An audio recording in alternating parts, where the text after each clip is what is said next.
Leaders of the world converge on New York for the 76th United Nations General Assembly, rebuilding the global economy in a sustainable manner after the scourge of COVID-19 tops the agenda. Back home, another INEC office raised down as political stakeholders caution against do-or-die politics. Also on Political Update today, Nigerians urge political leaders to bring the dividends of democracy to bear in their constituencies to accelerate growth and development. These and more on the lineup. I am Fisayo Ogunfuyi. Welcome.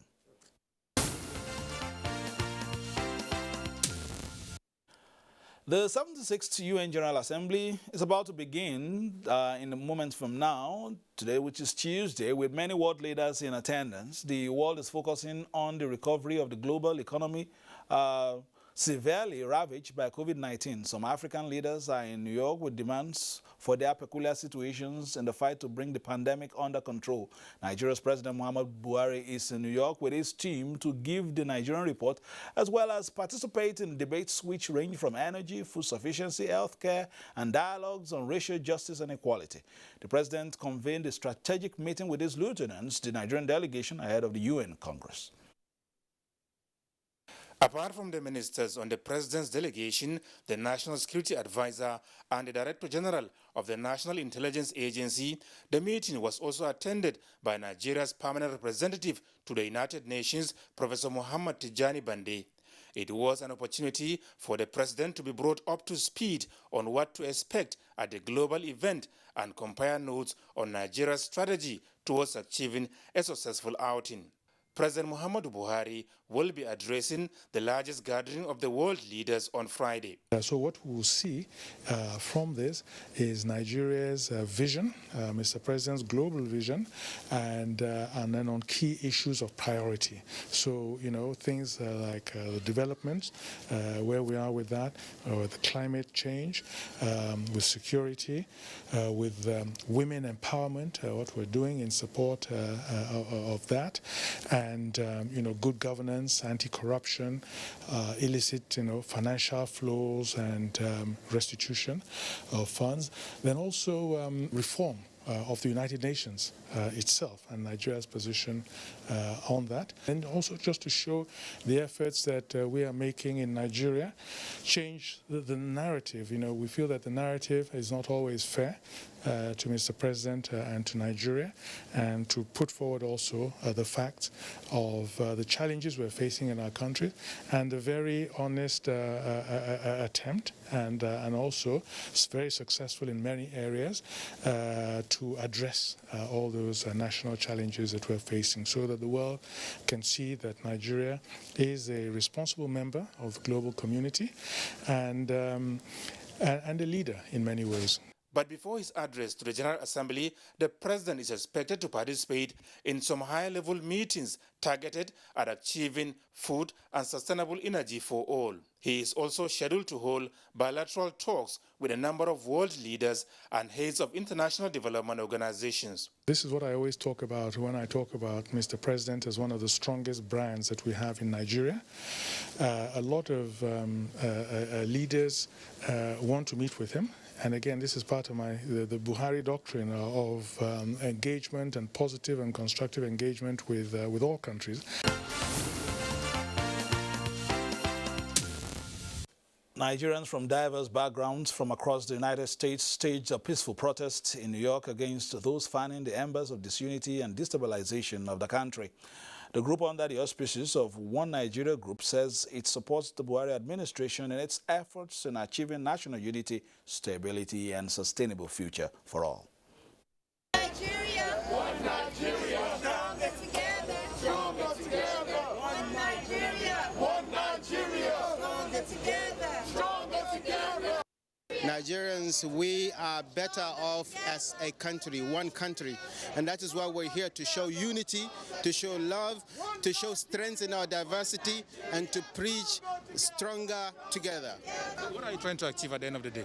At the end of the day, we're trying to achieve awareness, and that's why we're out here, The world is here in New York today, and that is why we come out here and say, hey, those voices you probably been listening to, they are the voices of a few, that the majority of Nigerians prefer Nigeria to remain as one country. We believe that Nigeria is filled with diversity. It doesn't matter what culture we are, it doesn't matter what religion we are one, and we are better and stronger together. Yes, we all have our differences, but hey, that's the part that makes Nigeria Nigerians, and that's why so many people wish to be Nigerians. So hey, we have to come back together again, no matter what, guys, no matter what. This is why I'm here to support my people, and whatever it takes to get it done. It's because of the effort of the present administration. That's why we're coming to show people that what people are hearing and seeing in social media is not right, is not correct. The president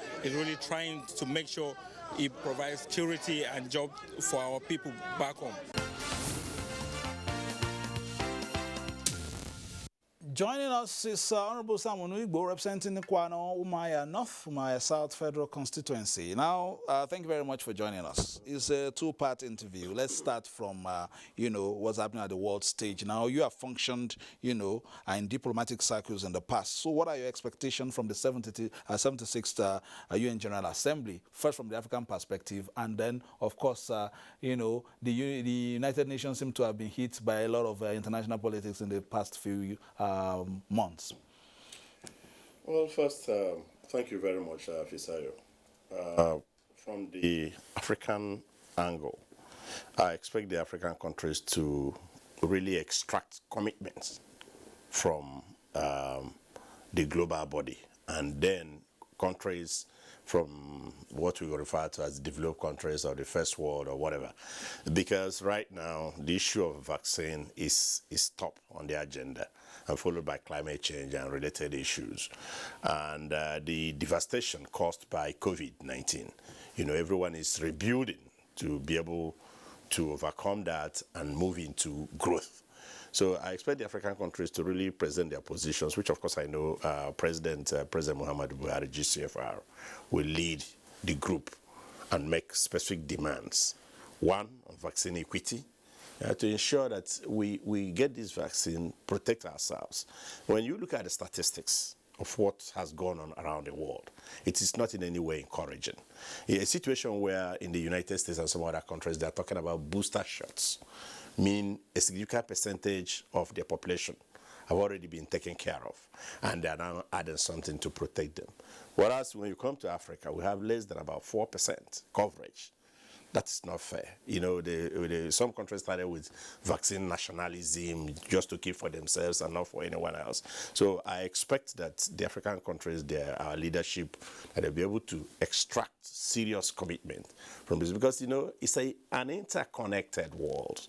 When it started in China, nobody knew it was going to come down to Nigeria and to some other parts of the world. So there's need to work together, to rebuild together, and then to overcome this vaccine and ensure that the world is able to go into growth. All right. So now, I'm moving on.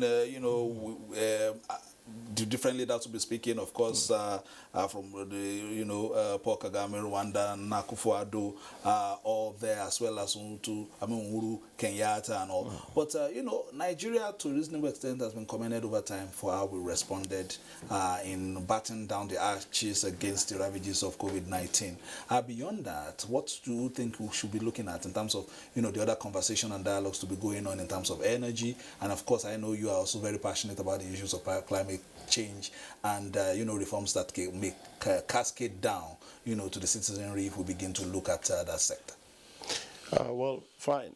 What is clear is that we are the underdog, so to speak, or we are the ones that are referred to as developing nation and all that. So we know that the challenge that we face as a continent is huge. But we also know that we have an advantage in terms of the young population that we have around, and the fact that Africa is looked upon as a continent of growth in the near future. For this reason, there's every need for both the developed world and the developing world, or continents like Africa and other parts of Asia, to work together, having one thing in mind: to rebuild. But then on the issue of climate change, you can see that this is interconnected again. I'm going back to the report that was issued by IPCC, which they titled the Code Red, talking about urging the nations, the entire world, to move, to increase their whatever rules they are playing to ensure that we reduce emission. So as to protect everyone else. And of course, they issued a very strict warning that unless we take very, very serious action in the near future, we'll probably not be able to catch up with the rates that the planet is getting devastated. But on top of that, like the presidency of COP26, which is coming from the UK and all that, they've been talking on the need for the developed worlds to scale up their financial commitment as far as climate change is concerned, up to 100 billion annually to help developing countries to go. Like I said, an interconnected world, it doesn't matter where the emissions are coming from, but they go around the world. Especially so if anybody is left behind, we are not emitting as much as, the polluters, global polluters, countries like the United States, India, China, but we still get the impact. It's all over the country. And, look at the ice melting seriously from the Arctic. Well, let's move and of course, to domestic politics. One of the unfortunate stories from the political scene this week was that the INEC office in the Ogu local government area of Enugu State was set ablaze by suspected arsonists. According to eyewitness accounts, the arsonists got access into the premises through the perimeter fence. An INEC official at the scene said he got the information that the facilities have been gutted by fire in the early hours of this Sunday, and he made contacts to INEC headquarters in the state. The building was set ablaze, resulting in extensive damage to mainly the store section where electoral materials are kept. Fortunately, all movable electoral materials had been evacuated following recent attacks on the offices in the state. When I was coming, one of Okada man that I passed through this road stopped me on the way. I was asking me, where am I going? I'm going to office. He said our office is burning. And he brought me. On reaching here, I saw DPO, other boys from this town. They were trying to quench the fire. Then the fire continues. Well, at the beginning, when I heard about the news, I was very shocked this morning. And the Pikachu. Then what I did was to call the secretary of the council about this incident. And when I called him, he told him that they have already heard about it. Coming down to come and see things by himself. And eventually he came alongside with the chairman of the council and saw things by themselves. In a telephone conversation with the police public relations officer, ASP Daniel Ndukwe, who confirmed the incident, he said the state CID Enugu has commenced investigation to unravel the mystery behind the fire incident. All efforts to reach the state INEC officers to react on the matter proved abortive.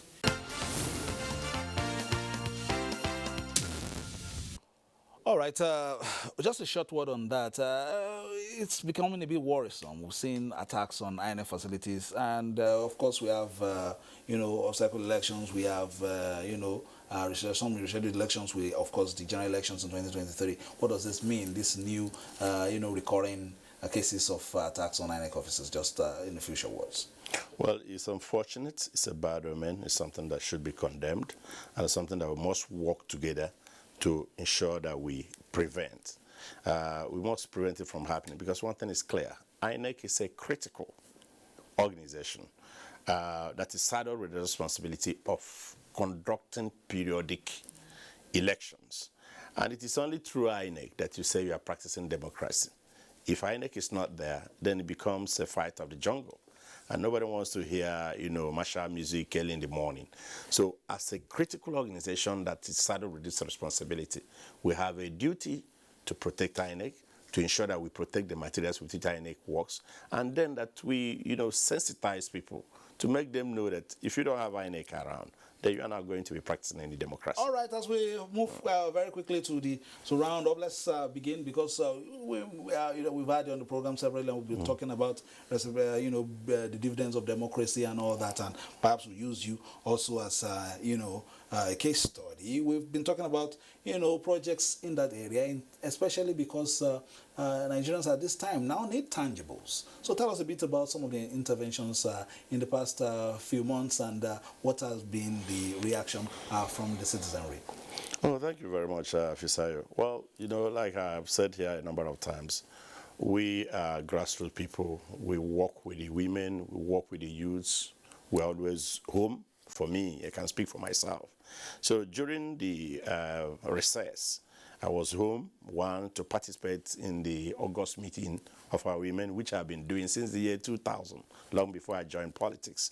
And I was also able to inaugurate a number of projects, including a school in a place called Ekebedi in Ikuano, a school that had not been touched for 72 years.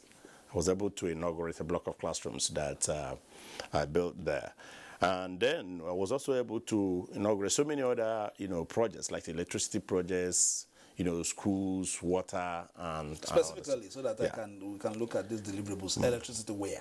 Oh, I did one in a place called Abamo Lokoro. I also did another one in a place called Umagun Glory, and another one at Ndoru. We did at Obunepa, and so many other places that we have done all these. And there are many more that we're going to inaugurate, because people want to see all these things, and it helps, to make life better, for them to see evidence that truly you are representing, even though it is clearly an executive function, but somehow we've been drawn into it. You can say that I'm more interested in specifics, because we've had many times people say, I built road, I did it. Just tell us exactly and where, so that Nigerians can verify. Yeah, be able to they said that we have some questions about some of the promises you made, especially in terms of if I'm correct, Umaya Ikwano Ikorekwenefe road. Is it still in process? What has happened to that road now in terms of some of the interventions and some of the promises made as well?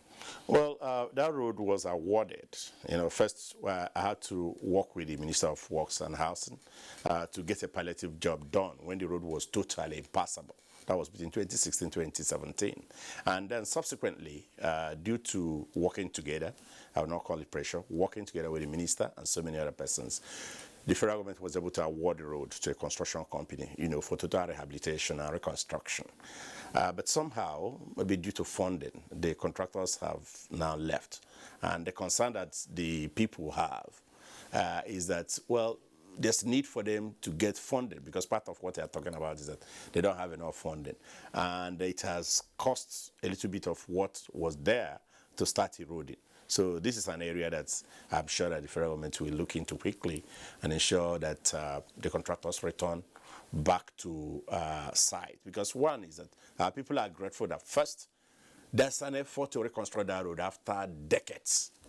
And then having awarded it, we're also appealing for something to be done, so that we don't lose whatever that has been gained. And it's a major road that connects Akwa Ibom, Cross River, Calabar Port, free processing zone, and so many other places, And then they use that to also convey oil prospecting and oil servicing equipment. So it's a critical road that even goes up to the Cameroons. So it's a major federal infrastructure that truly, truly needs attention. All right, let's take one story before we come for the last lines. The People's Democratic Party has inaugurated its 2021 National Convention Committee. Governor of Adamawa State, Amadu Fintiri, and his chairman, supported by his Bayelsa and Oyo State counterparts as deputy and secretary, respectively.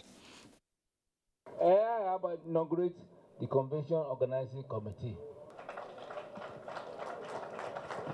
Acting National Chairman of the People's Democratic Party, Odayemi Akinwumi, inaugurating the 270-member committee, as well as presentation of the convention flag as instrument of authority to members.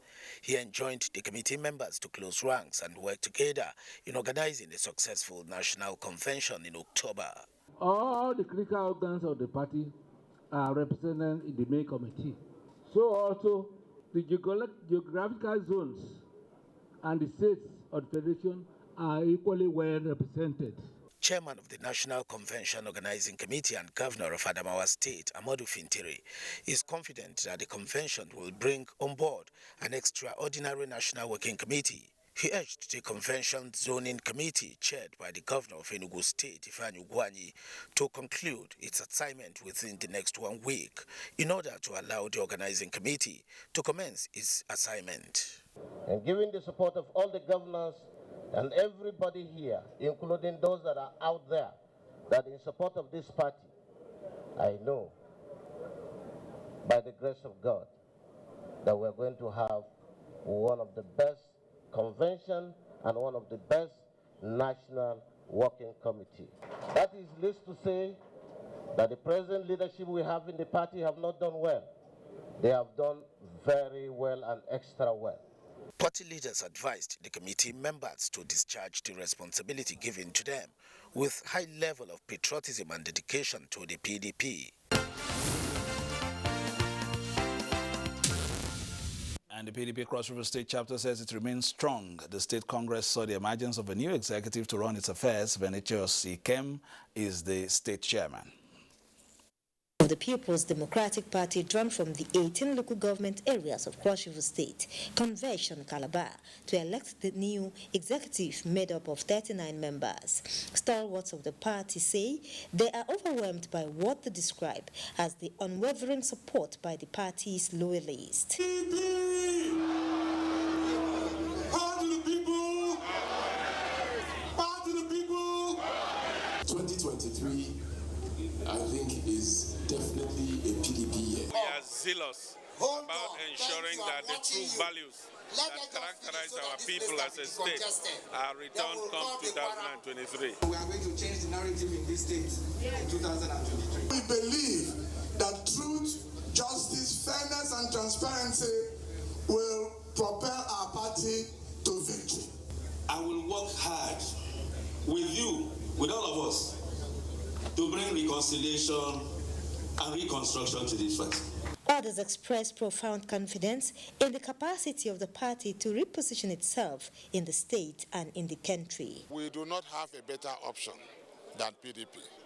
So my message out there is that they should continue supporting the party so that by 2023, we will take back Cross River State, take back Nigeria. We still have that stronghold, and you can see the support base. We brought in delegates, but you can still see massively people who are outside them, who are not delegates, but who have come to show solidarity to the party. The strength of PDP can never be overemphasized. We've got the power, there's no need to fight. We're going to have a functional state school with all the complements. All right, Cross River PDP there. That's perhaps our last line. But before I let you go, I would still ask you this. We are still with, Honorable Samuel Igbo representing Kwano Umaya North, myself, Federal Constituency. Last line on the program, we mentioned a Federal Secretariat. We've been on this, and I've been on you, asking you this for the past 34 months. Where are we in terms of this, projects as well? I think truly, let me be fair, the federal government is eager, has demonstrated the willingness to build a federal secretariat, and the director of housing is in the state, even almost paying visit to the office of the SSG every now and then. But I think the concern is that the state government, I do not know, I'm still trying to fathom the reason. They've not been able to provide land, just the papers, title documents and all that to enable this to go on. But I'm still hopeful that they'll be able to do that because we don't have much time left.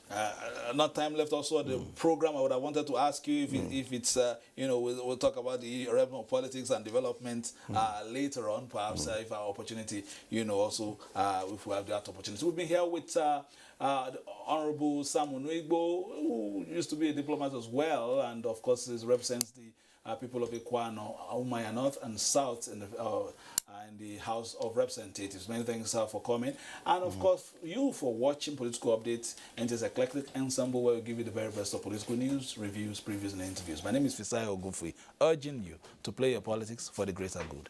Bye-bye now.